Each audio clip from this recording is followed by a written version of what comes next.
প্রিয় গাইস, আসসালামু আলাইকুম। দেখতেছেন বিষধর সাপ। সাপে কিভাবে পানির মধ্যে চলাফেরা করে আজকে আপনি সচোখে দেখতেছেন। এই এটা হলো গোহমা সাপ। তবে লক্ষ্য করুন সাপটি কিভাবে চলাফেরা করতেছে। বিষধর গোহমা সাপ।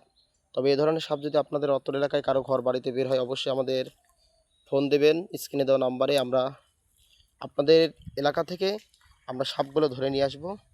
তবে এরকম বিষধর সাপ অনেকের বাড়িতে ঢোকে, মানুষকে কামড়ে মারে। তবে অবশ্যই গাইস, আমরা আজকে চলে আসছি সাপটা উদ্ধার করার জন্য। তবে সাপটা উদ্ধার করতেছি রাজশাহী বিভাগ। এটা রাজশাহী বিভাগ। এই জায়গাটার নাম দুর্গাপুর চোনাতাপাড়া। দুর্গাপুর থানার চোনাতাপাড়া থেকে সাপটা উদ্ধার করতেছি। তবে লক্ষ্য করুন, সেই গহমা সাপ বিষধর। এটা নতুন, এখনো ধরি নাই গাইস। লক্ষ্য করুন, ওরে বাপরে বাপ।